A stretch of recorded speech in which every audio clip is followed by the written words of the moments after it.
Nice flowers you got there. Yes, pink and white today. Yes. All right. Welcome, everyone. Yes, welcome to session number 54. Wow. Wow. We're moving right along, getting some really good information here. We are on letter number 90, which is a follow-up letter to Hume regarding the God letter. But before we dive back into that, I want to follow up just a little bit about the fact that HPB is going to be meeting with the Mahatmas very soon now. She's going to travel from Bombay up to Darjeeling, and then from there a little farther into the Sikkim territory, and they're going to meet her there, physically, both of them. KH right now is visiting a monastery not too far from there called Parijong. And we learned a little more about that in our last session. Moria wrote to Sinnett telling him why he declined Sinnett's offer to write to Hume to try to straighten him out. And in this letter, he mentioned that both of the Mahatmas were going to be meeting with HPB. He also said that they had done the same thing in 1877, and I was convinced that it was actually 1878, based on what John Algeo, the editor of the book, The Letters of H.P. Blavatsky, showed in a letter to her family.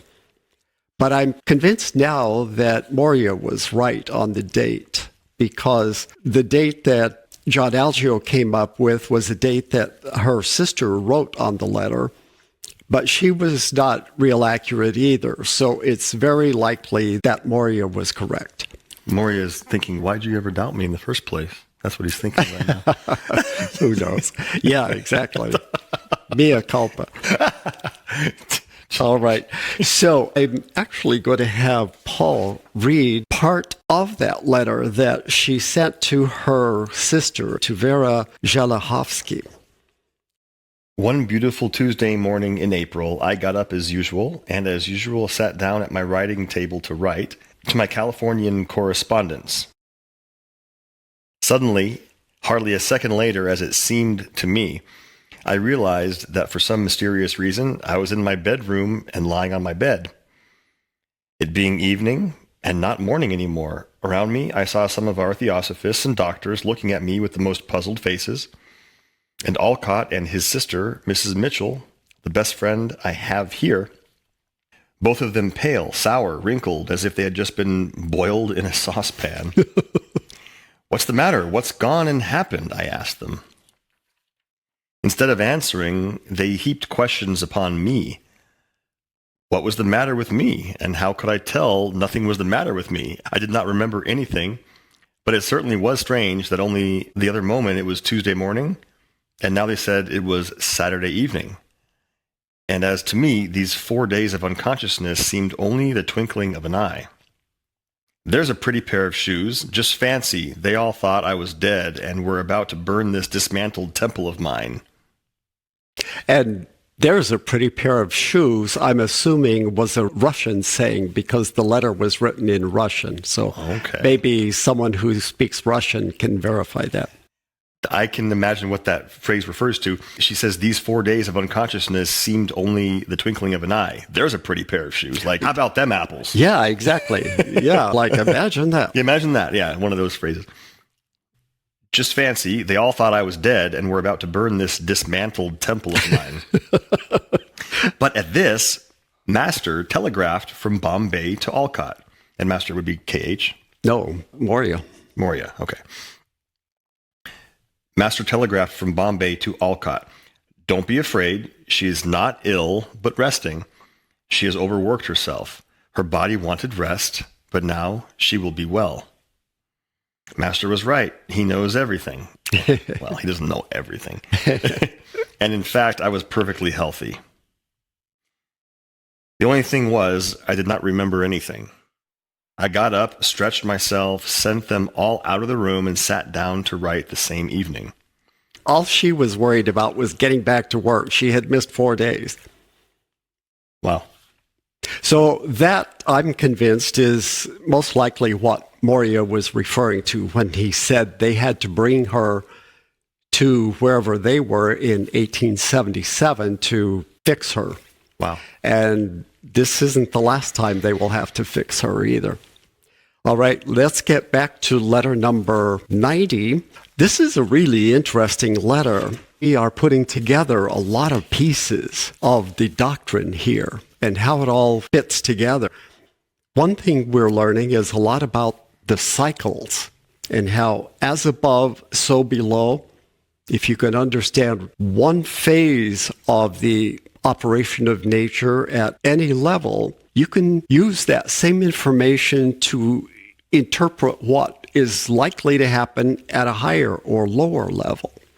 For example, we know that every day when we wake up, we have to get back up to speed again. We don't just automatically jump into our work that we were doing the day before. It takes probably a couple of hours sometimes to get everything back up to speed, the energy levels, the focus, the getting rid of distractions, etc., and then we get our work done. And then we go through this cycle every day. At the end of the day, slowing down, less productive, finally unconsciousness. This whole procedure we go through every day. And then we can imagine what it is like from one lifetime to the next. We come back into a physical body.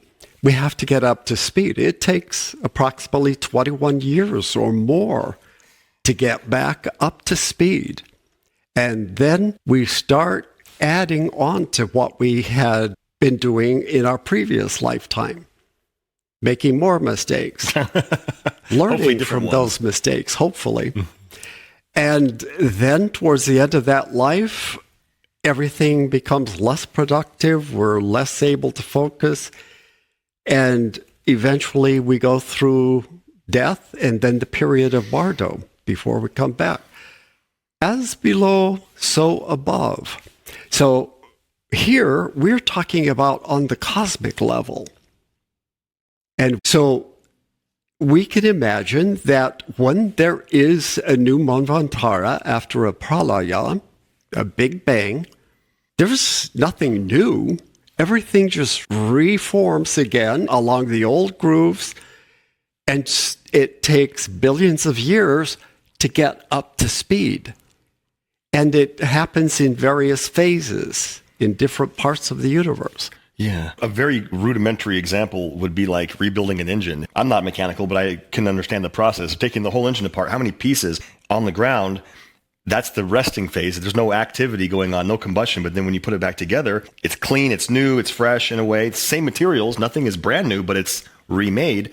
And then when it fires up, it has to get lubricated again and has to start working again. And that process takes a minute. It doesn't automatically get to full RPMs immediately, similar to how every other cycle that we're talking about works.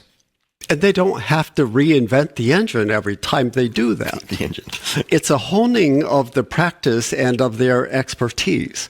And it gets better every single time. I watch a lot of restoration videos, and it's really interesting how they take an old product and they make it 10 times better than what it was as far as the quality of work. It's like a museum piece when they're finished with it. It's based on the blueprint of the original, though, right?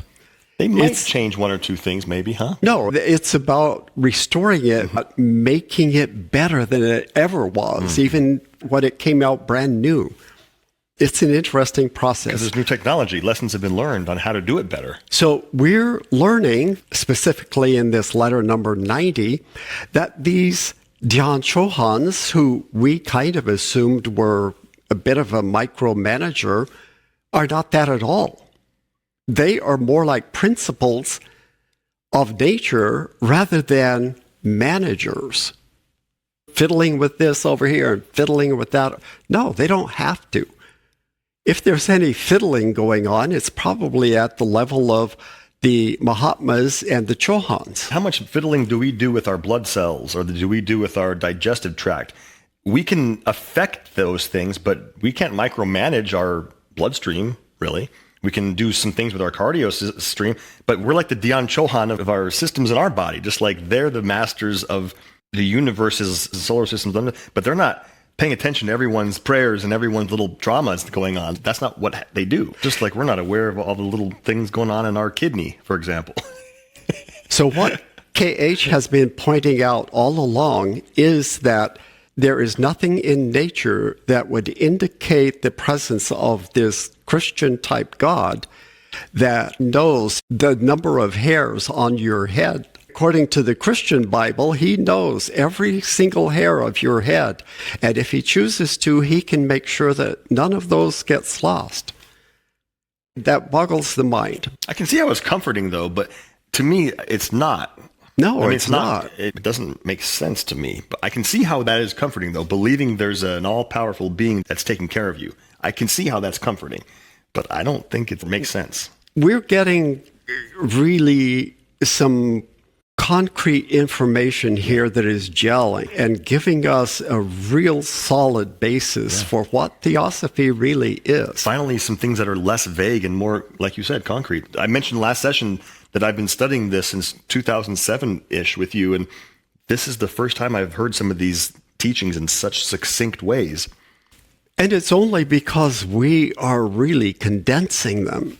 And without that, it's virtually impossible to grasp what he's trying to say. But with this added condensation of the material, it's like all of a sudden this concept jumps out and it's like, damn. I hope that that's clear to you, because what Terry is doing is making this text understandable. And I'm going to just say that no one's ever done it before. There are other books and other teachings on this teaching, but not like this. So there's so much verbose, I'm just going to say excess, but Terry has removed a lot of that because it might be ancillary, it might not be helpful, and it's confusing. And he's made some of the language more understandable, and he's done extra research to bring in other points that connect things that go on so we can actually understand what these amazing teachers are teaching. Because we're kind of viewing one little aspect of the communications going on. It's not just a one-way street when you communicate. We have to put the pieces together, and that's what he's doing. I hope you see how special this is. Theosophists in general have a reputation for being completely focused on minutia and arguing about very abstruse points of doctrine. And to me, it's a complete waste of time. Get the general concepts. That is way more important than arguing about root races and sub-races in very specific things. And that's what we're trying to do, is get the general overall concept. Then you can argue about the small things if you want. Let's get back into this and stop arguing. Yeah, exactly. All right. We're in the middle of letter number 90. And I think we've got enough of a background here. We're continuing with KH's explanation to Mr. Hume, and Sinnett took some extracts. He got Hume's letter lent to him, and he wrote some extracts from it. So this is Sinnett's copy of it. All right, so KH continues. If our doctrines clash too much with your theories, then we can leave the subject and talk of something else. Study the laws and doctrines of the Nepalese Swvabhavikas, the principal Buddhist philosophical school in India, and you will find them to be the most learned and most scientifically logical debaters in the world. Swvabhavika. We know the word Swvabhavat, and that is one term that they use, the Mahatmas, for that cosmic matter that is the basis of everything in the universe. That one thing that exists during the pralaya, and based on that, when the manvantara comes, that serves as the basis for reestablishing the entire cosmos. Also known as Fohat. Yes, it has different aspects and different terms that are used depending on what aspect of it they're speaking of. But in general, we will learn it's energy. It is energy. Their plastic, invisible, eternal, omnipresent, and unconscious Swvabhavat is force or motion, forever generating electricity, which is life. So keep that in mind. Energy is everything. Absolutely everything. It's the basis of all life, all manifestation. And he'll reinforce that again and again. Yes, there is a force as limitless as thought, as potent as boundless will, as subtle as the essence of life, so inconceivably awful in its destructive force as to convulse the universe to its center were it used as a lever. But this force is not God, since there are men who have learned the secret of subjecting it to their will when necessary. And who are these men? Well, he's probably talking about the brothers of the shadow. He's talking about the Mahatmas. Okay, you can manipulate, and not in a bad way. Energy is energy, right? It's true. Look around you and see the myriad manifestations of life, so infinitely multiform, of life, of motion, of change. What caused these? God did. From what inexhaustible source came they? By what agency? These are good questions. Mm-hmm. I want to know the answer. Exactly. Yeah. Out of the invisible and subjective, they have entered our little area of the visible and objective. Children of Akasha, concrete evolutions from the ether. It was force which brought them into perceptibility, and force will in time remove them from sight of man. Why should this plant in your garden to the right have been produced with such a shape, and that one to the left with one totally different? Are these not the result of varying action of force, different correlations? Given a perfect monotony of activities throughout the world, and we would have a complete identity of forms, colors, shapes, and properties throughout all the kingdoms of nature. So imagine a world, a universe where everything is just completely according to a recipe, and it would be extremely boring. That'd be a virtual reality made by a computer. Yeah, and it would be just as lifeless. Yeah. It is the motion with its resulting conflict, neutralization, equilibration, correlation, to which is due the infinite variety which prevails. You speak of an intelligent and good father, the attribute good being rather unfortunately chosen, a moral guide and governor of the universe and man. So Hume keeps resorting to Christian philosophy, even though he's not a practicing Christian. But in his role as the great debater, he's decided that he's going to represent Christianity and try to prove that Christianity or any other religious philosophy is just as good as anything that the Mahatmas could come up with. They have no special talent for inventing philosophies, so he's convinced that it is an invented philosophy. They've tried to tell him it is based on observation. We know what we're talking about. I don't believe that. A certain condition of things exists around us which we call normal. Under this, nothing can occur which transcends our everyday experience of, quote, God's immutable laws. But suppose we change this condition and have the best of him who can prevent even a hair of your head from falling, as they tell you in the West. A current of air brings to me from the lake near which, with my fingers half frozen as I write to you this letter, I change by a certain combination of electrical, magnetic, odylic, or other influences, the current of air which benumbs my fingers into a warmer breeze. And this is exactly something that he can do. So your God, who supposedly can prevent the hair from your head falling if he chooses to, I can actually do something similar to that, but on a very small level. If I have a hard time writing because it's 25 below zero outside, I can warm the air around me so that I can do my work. I have thwarted the intention of the Almighty and dethroned him at my will. Wow. Yeah. I can do that. Or when I do not want nature to produce strange and too visible phenomena, I force my nature-seeing, nature-influencing self within me to suddenly awake to new perceptions and feelings, and thus am my own creator and ruler. So he is the ruler of his own life because he knows how nature works and how these forces of nature work. So I can manipulate those to work even better than nature would naturally on its own, unaided.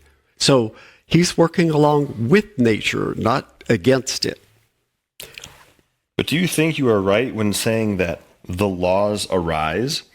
Immutable laws cannot arise since they are eternal and uncreated, propelled in the eternity, and God himself, if such a thing existed, could never have the power of stopping them. And when did I say that these laws were fortuitous per se? I meant their blind correlations, never the laws, or rather the law, since we recognize but one law in the universe, the law of harmony, of perfect equilibrium. Wow. All right. Wow. This is very important. There's only one law in the entire universe. And what is it? The law of harmony, of perfect equilibrium. Anything that deviates from the norm is going to come back. It's going to be re-equilibrized, rebalanced. It seems to us, though, that it's anything but equal when we have all this pain and suffering. Well, that's because it's not instantaneous. That's the simple fact. It doesn't happen right away. And it's because we moved it out of balance. The animals don't do that. The plants don't do that. We humans are the ones who try to manipulate nature to help us, regardless of how it affects other people. And nature's like, I'm going to show you how to do it along with nature. Do it the right way. And we insist and insist we're going to win this argument. So, for a man so accurate as you generally are, to go on a tirade about an all-wise, powerful, and loving God seems strange, to say the least. So, yeah, he's going all in on this Christian idea. He's like, yeah, I kind of like this all-powerful, kind, and loving God that the Christians claim to believe in. I think that sounds great. I do not protest against your theism, as you seem to think, but I can't help asking, how do you know that your God is all-wise, omnipotent, and loving, when everything in nature proves such a being, if he does exist, to be quite the reverse of all you say of him? I mean, it's faith, I guess. They'll say faith. Mm-hmm. Strange delusion which seems to overpower your very intellect. Yeah. Wow. Hume isn't going to like that observation. The difficulty of explaining the fact that unintelligent forces can give rise to highly intelligent beings like ourselves is covered by the eternal progression of cycles and the process of evolution ever perfecting its work as it goes along. So again, That's what we were just saying earlier. every single time that a new universe reestablishes itself, because it's not new, it perfects itself even more. A very relatable example of this is when you go to school. When a kid goes to 5th grade, and then he learns things, but he also probably makes some mistakes, gets maybe a C or a D, or God forbid an F. Then hopefully he learns. Then next year in school, or maybe even later that same year, he'll probably do it better because he learned something. Next grade, learns more. Next grade in school, probably make fewer mistakes, but you're learning new lessons too at the same time. So it's different mistakes that are going to be made. Just like this process. Every time we do it, we go around, we learn more. And we, meaning like the Dhyan Chohans, are still learning. The universe itself is learning. It's evolving through Manvantara after Manvantara. It's the same thing, above and below. And the quicker we realize what the purpose of life is, which is to understand how it works and to get ourselves into alignment with it, the faster we get rid of suffering.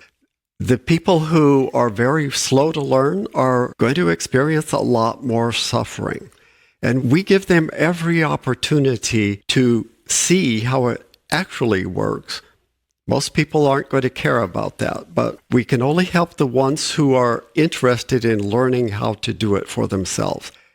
Most people want a magic pill, a magic potion, an easy way out. Here, can you get rid of my karma for me? I don't like it. It doesn't work that way.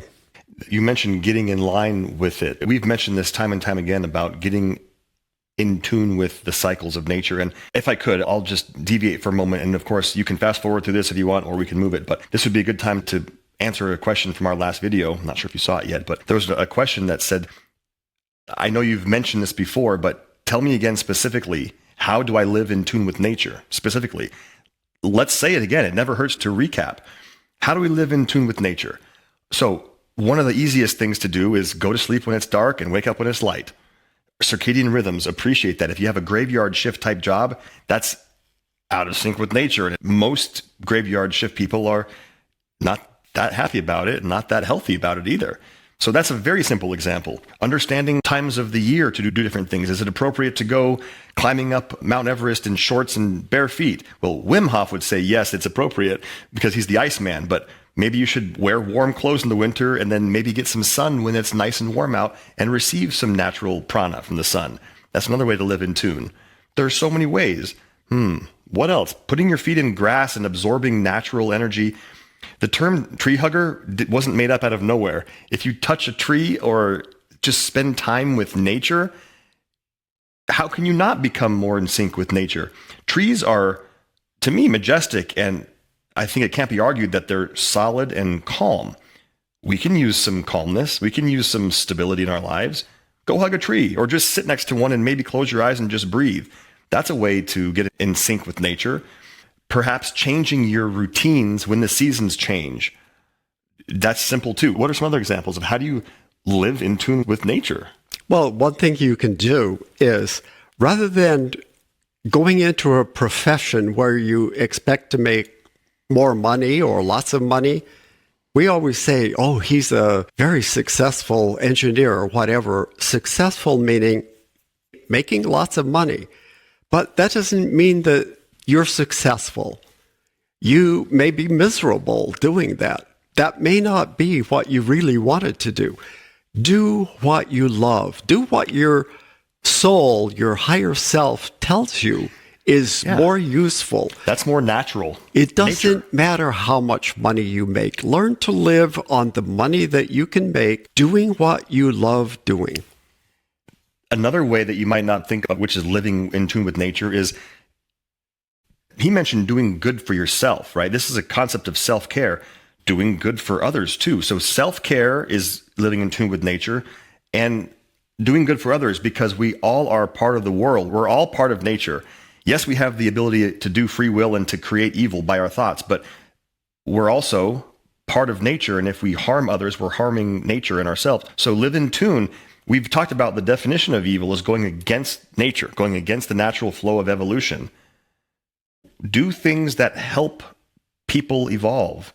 Whatever that means to you, be kind, be nice, help where you can. There's so many ways to live in sync with nature.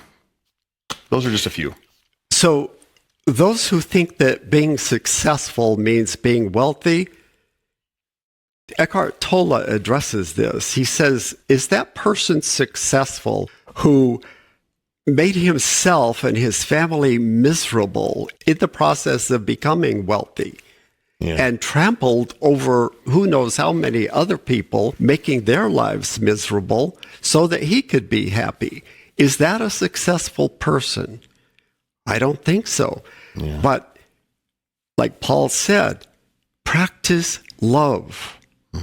Anything you think even that is not in tune with other people as far as kindness and loving, if you're expressing hate, even in your thoughts, you're harming yourself most of all, but you're also harming the people that you're sending this energy to. And the more often you repeat that, the stronger it gets. And many people add, as we've said, into huge thought forms that surround all of us. And we love to add more hate to that sometimes. Oh, I hate that person.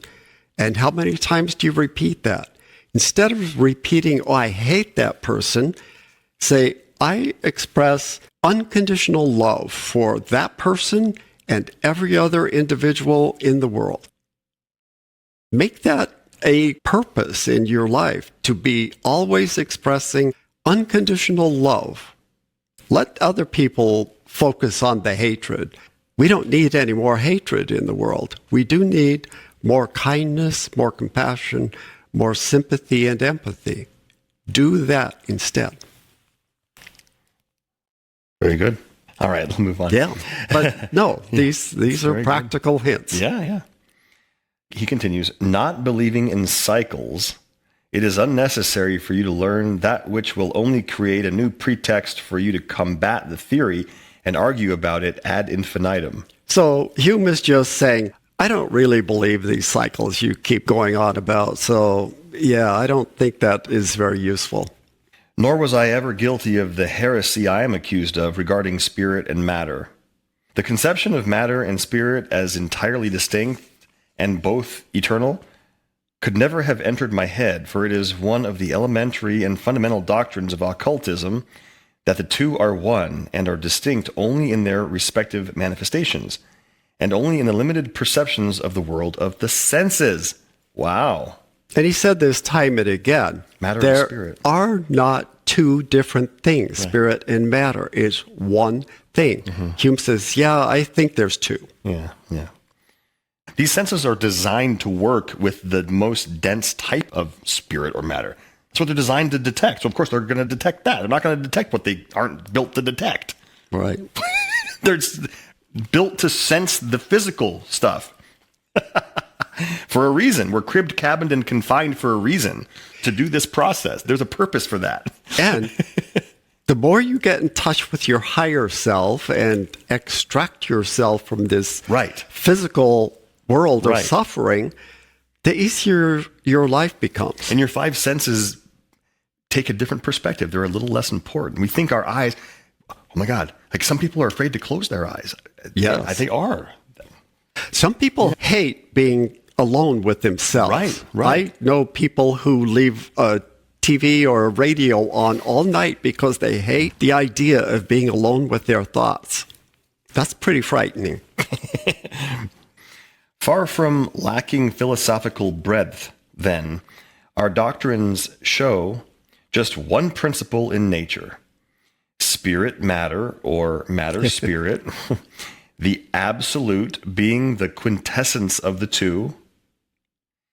If I may be allowed to use an erroneous term in the present application, losing itself beyond the view and spiritual perceptions of even the gods or planetary spirits.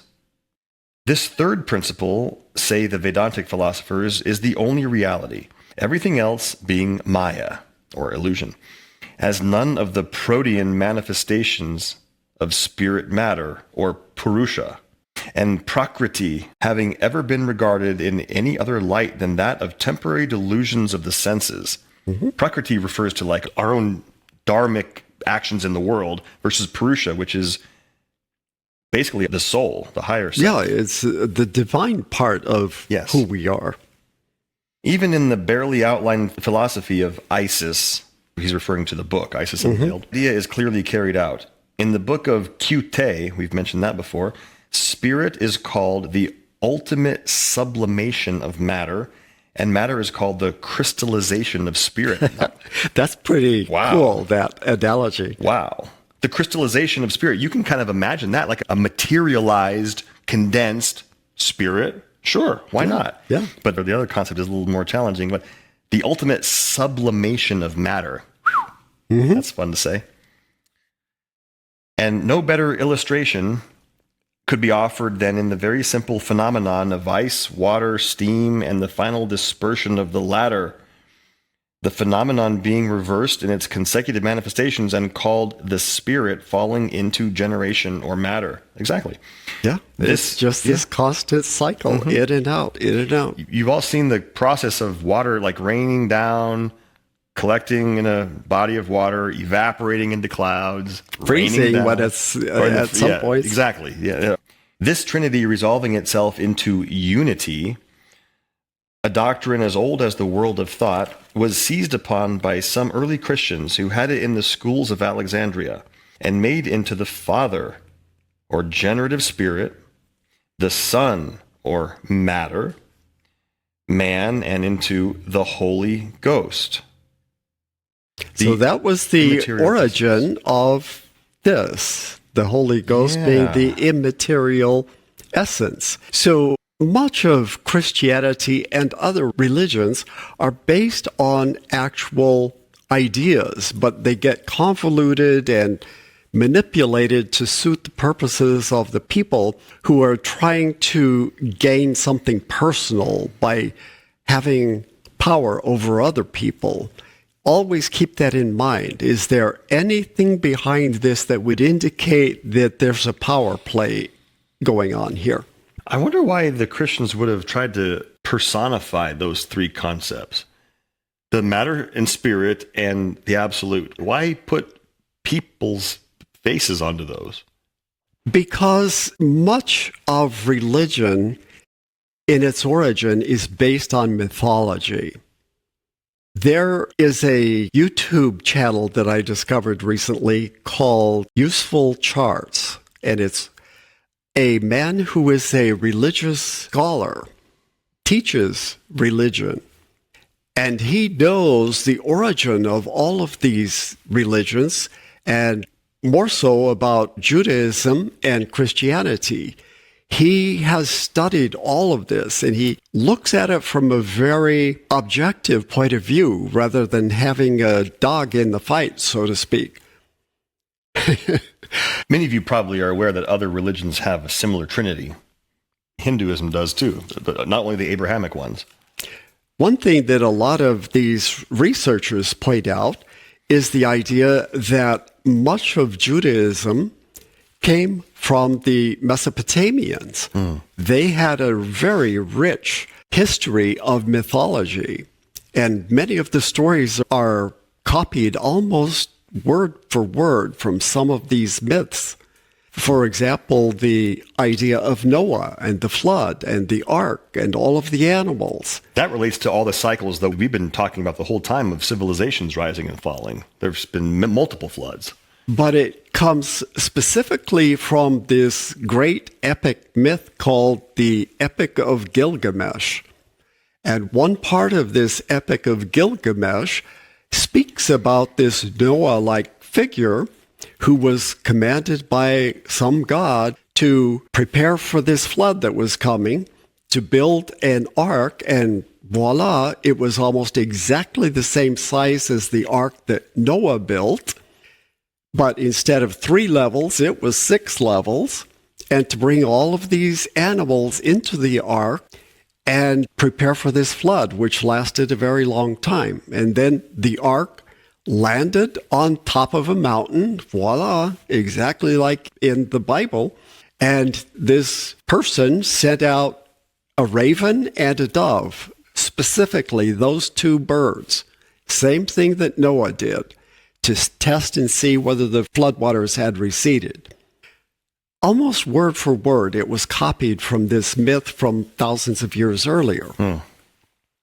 This trinity resolving itself into unity, a doctrine as old as the world of thought, was seized upon by some early Christians who had it in the schools of Alexandria and made into the Father or generative spirit, and then that would relate to not the absolute. Well, that would Brahma, for one thing. Right, Brahma, but the spirit, right, spirit, matter. So spirit, then the Son is, okay, matter, or Shiva or Jesus, and the Holy Ghost, which would be Thohat or the substratum, the absolute, the immaterial essence, or the apex of the equilateral triangle, an idea found to this day in the pyramids of Egypt. How about that? Yeah. What a pretty pair of shoes. Learned a new saying. Yeah, I'm going to use that now. Thus, once more, it is proved that you misunderstand my meaning entirely whenever I use phraseology common with Western people. But I have to say that your idea that matter is just a temporary allotropic form of spirit, differing from it as charcoal does from diamond, is as unphilosophical as it is unscientific from both the Eastern and the Western points of view, charcoal being but a form of residue of matter, while matter per se is indestructible and, as I maintain, coeval with spirit. Coeval meaning came about at the same time and at the same rate. That spirit which we know and can conceive of. Bereft of prakriti, Purusha, spirit, is unable to manifest itself, hence ceases to exist. That's interesting. So spirit can't manifest without the matter, obviously. Well, matter is manifestation. That makes sense, okay? Without spirit or force, even that which science characterizes as non-living matter, the so-called mineral ingredients which feed plants, could never have been called into form. I believe that. That makes sense to me. There's a moment in the existence of every molecule and atom of matter when, for one cause or another, the last spark of spirit or motion or life, call it by whatever name you wish, is withdrawn, and, in the same instant, with a speed which surpasses that of the flash of thought, the atom or molecule or aggregation of molecules is annihilated to return to its pristine purity of intracosmic matter. So the death of something, whether it's a planet or a galaxy or a person or a universe, the very last part of that happens instantaneously. Returns to its pristine purity of intracosmic, like outside of the cosmos, right? That's the pralaya for that life. Well, yes, intracosmic. So that would be the pralaya part of it. Right. So it's intra, Between, so there is no cosmos. Mm-hmm. It is drawn to the mother source with the velocity of a globule of quicksilver to the central mass. Matter, force, and motion are the trinity of physical objective nature, as the Trinitarian unity of spirit matter is that of the spiritual or subjective nature. I got to read that again. Yeah, quicksilver is mercury. Okay. Matter, force, and motion are the trinity of physical objective nature, as the Trinitarian unity of spirit matter is that of the spiritual or subjective nature. Okay? Motion is eternal because spirit is eternal. But no modes of motion can ever be conceived unless they are in connection with matter. Huh. Yeah. Wow, that's deep. Yeah, he has said before that there is motion even during pralaya, but there's no one there to perceive it. Yeah, there's no thing there for anything to interact with anything, but there is motion. Wow. That's a conundrum, because how can something be moving if there isn't anything to move? Yeah. That's weird. And yet they do know that it comes and goes. So even though it's kind of like us, we know that we got in bed last night and then somehow there was unconsciousness. And then we woke up and looked at the clock and it was 6 hours later or something. So we know we slept, but something was moving too. So we can't prove it to ourselves because we were unconscious. Okay. And now to your extraordinary hypothesis that evil, with its accompanying train of sin and suffering, is not the result of matter, but may perhaps be the wise scheme of the moral governor of the universe. Conceivable as the idea may seem to you, trained in the pernicious fallacy of the Christian, that the ways of the Lord are inscrutable. Yeah, the answer to everything that they can't explain. Then that means that God's plan is mysterious. Yeah. It is utterly inconceivable for me. I repeat again that the best adepts have searched the universe during millenniums and found nowhere the slightest trace of such a Machiavellian schemer, but all throughout the same immutable, inexorable law. He just got super direct right there. Well, he's been quite direct all along. I repeat again that the best adepts have searched the universe during millenniums and found nowhere the slightest trace of such a Machiavellian schemer. That's pretty direct and bold. But all throughout, the same immutable, inexorable law. Wow. So he's getting pretty fed up with Hume at this point. He's been more patient than anyone else has. The Mahatma Chohan and Moria gave up already on Hume. But you might think, well, God doesn't exist in the universe. He's out of the universe. And K.H. and Moria would say that makes no sense. And he's basically telling him, I'm refuting all of these arguments that you're throwing at me. If you really don't want to learn anything else, let's just be done with this and move on, both of us. Yeah.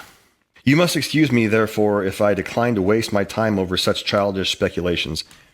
It is not the ways of the Lord, but ideas by otherwise intelligent men that are incomprehensible to me. Otherwise intelligent, yeah. But the most intelligent people in the world have some very screwy ideas. As you say, this need make no difference between us, but it makes a world of difference if you want to learn and want me to teach. Yeah, For exactly. the life of me, I can't understand how I could ever impart to you that which I know, since the very ABC of what I know, the rock upon which the secrets of the occult universe are built, is contradicted by you invariably and right from the start. My very dear brother, either we know something or we do not know anything. In the first case, what is the use of you learning, since you think you know better? In the second case, why should you waste your time? Yeah, exactly. If you're smarter than I am, then why would you want to waste your time? Yeah, You're not going to convince me. Right.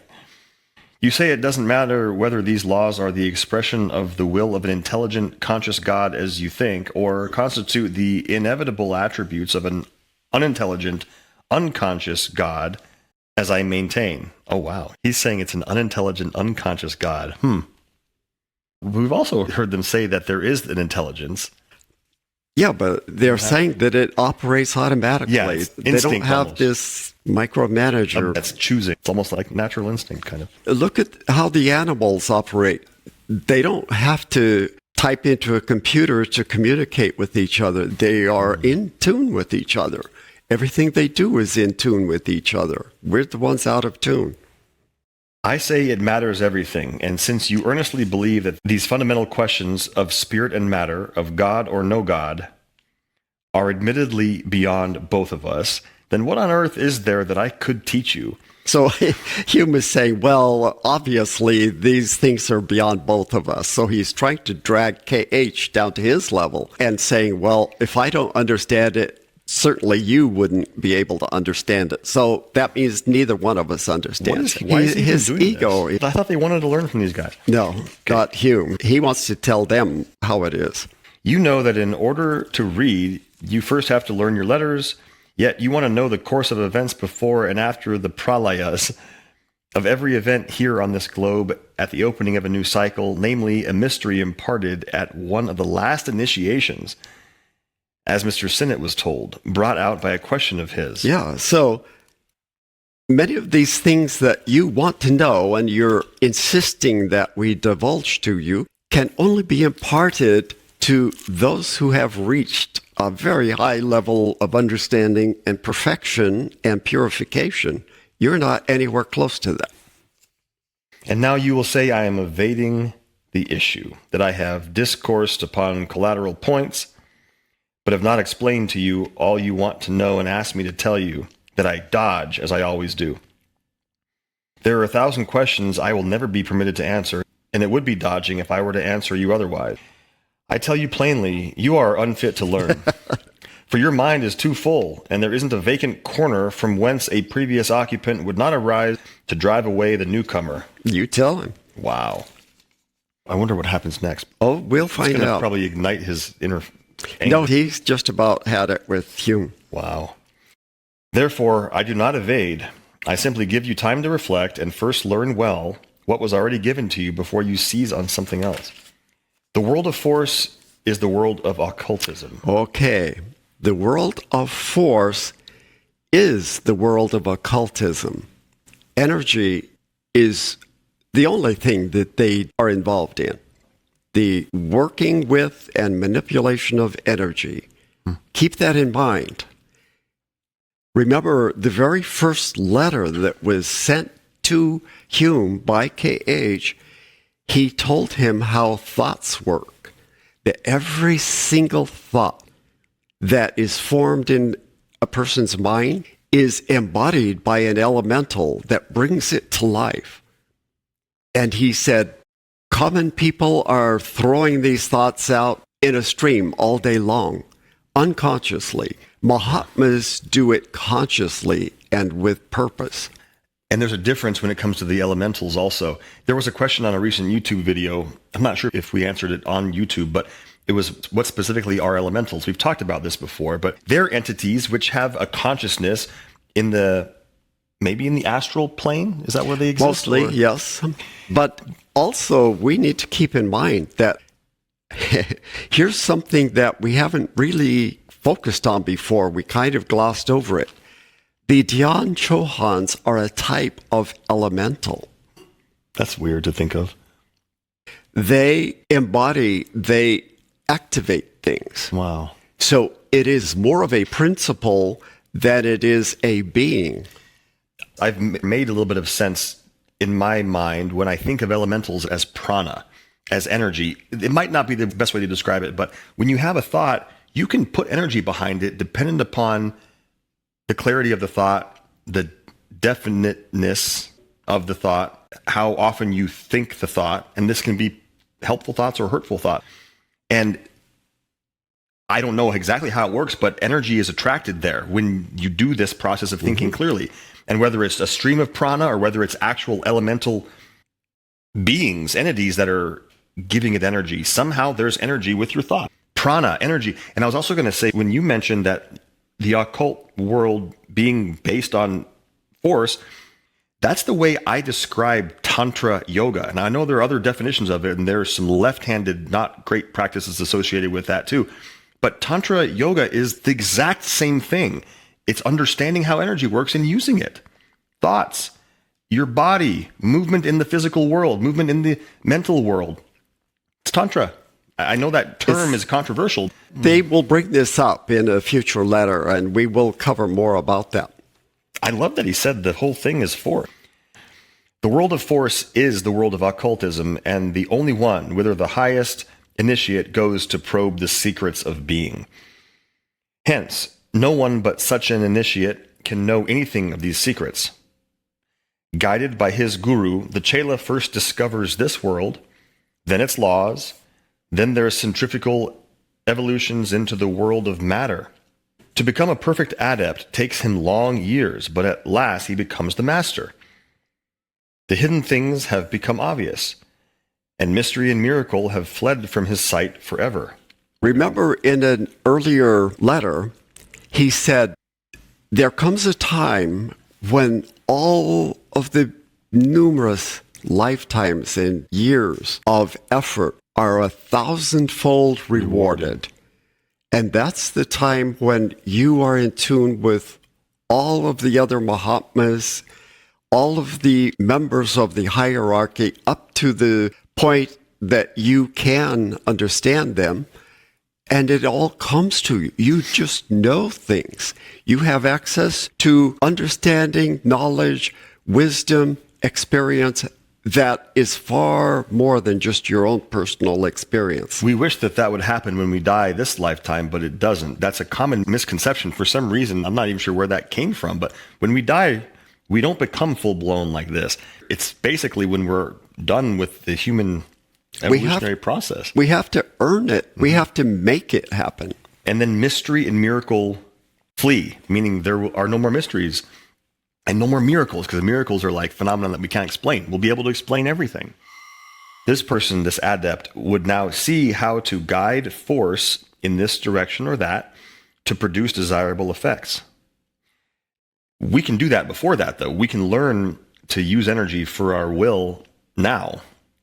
But he's saying you become a master of it then. The secret chemical, electric, or odic, we haven't heard that word before today, I don't think. Yes, ode is one of the words that they use for energy. Okay. They've used it before to express how mesmerism works. But science investigated that and decided that it was nonsense. But they said, we do believe in this energy. You call it whatever you want, ode, fohat, any other name, but yes, it does exist. The secret chemical, electric, or odic properties of plants, herbs, roots, minerals, animal tissue are as familiar to him as the feathers of your birds are to you. No change in the etheric vibrations can escape him. And he's talking about someone who's reached the level of adeptship. Right. He applies his knowledge, and behold, a miracle. And they always point out there are no miracles, because a miracle implies that you can do something contrary to nature. They say nothing is contrary to nature. You have to use the laws of nature. It would be like saying that the fact that a plane can fly is a miracle. No, it's not. It's that you know how nature works and you're working along with nature. And you might be thinking, well, if someone miraculously is healed if they're going to die, it's a miracle. Well, not if you know how to use the forces of the superphysical world outside of what you can see with your senses. You can definitely do that. Mainstream science hasn't discovered it yet, but that doesn't mean it's not possible. And he who started with the repudiation of the very idea that miracle is possible is straight away classed as a miracle worker and either worshipped by the fools as a demigod or repudiated by still greater fools as a charlatan. Yeah. They don't care for either one of them, the ones who adore them as a miracle worker or the ones who claim they're a fraud. They don't care one way or the other. And to show you how exact a science occultism is, let me tell you that the means we avail ourselves of are all laid down for us in a code as old as humanity, to the minutest detail, but every one of us has to begin from the beginning, not from the end. Yeah. Our laws are as immutable as those of nature. And they were known to man and eternity before this strutting rooster modern science was hatched. Wow. Yeah. If I have not given you the modus operandi or have begun at the wrong end, I have at least shown you that we build our philosophy upon experiment and deduction, unless you choose to question and dispute the fact with all others. Learn first our laws and educate your perceptions, dear brother. Control your involuntary powers and develop your will in the right direction, and you will become a teacher instead of a learner. Well, I would not refuse anything I have the right to teach, but I had to study for 15 years before I came to the doctrines of cycles and had to learn simpler things at first. That's interesting. Yeah, remember, KH has only been a Mahatma for approximately 25 years or so. So he reached it in this lifetime. Oh, yes. Oh, yes. Remember, first of all, he went to England and to Europe and studied at 3 different universities that we know of when he was young, probably in his 20s or maybe early 30s. He's not a whole lot older in this lifetime than Alcott and HPB. Moria, though, has probably been an adept for many lives. It's hard to say because I'm not certain that he's a full adept yet either. He's obviously been an adept longer than KH has. But notice that both of them have mentioned that they sleep at night. And he told us that a full adept never loses consciousness, which would mean the body might sleep, but they would be fully awake. Right. So whether or not that correlates, I'm not sure. But yeah, Moria is more advanced, but I don't think he's a whole lot more advanced than KH. Didn't we learn, though, that his current body might be pretty old? No one knows. All we know is that HPB said that when she first met him, which was in 1851... He was the most beautiful thing ever, right? Well, not at that time. She didn't mention that. She mentioned that he seemed to be in the prime of his life and that 20 plus years later, he still seemed in the prime of life. He didn't change. Mm-hmm. Okay, after 20 years, yeah. But do what we may, and whatever happens, I trust we will have no more arguing, which is as useless as it is painful. Useless and painful. Yeah, arguing with Hume is both useless and painful. He doesn't sign the letter? He doesn't close that? Well, remember, these are extracts, so Sinnett didn't write every single word, but he extracted what he thought was the essence, and very good essence. We've learned an enormous amount from this letter. Wow. My goodness. More useful, practical information that we can actually use. So that was letter 90. We're going to be moving on to a different letter next session. We've got a lot of interesting things coming up. something big is going to happen in Sinnett's world, and it's going to throw everything into a new perspective on things. KH is going to try his hand at being involved in a business venture. Wow. He's also going to talk about a very funny incident that happened with a goat. And then after that, we're going to learn all about the happenings in the London Lodge and all of the intrigues and events that are going to be happening there. Some very interesting and exciting things. So it's never boring. The life of a Mahatma is anything but boring, as we know. All right, so that's enough for one session. Thank you so much for following along, and we hope that we're providing some good help for all of you.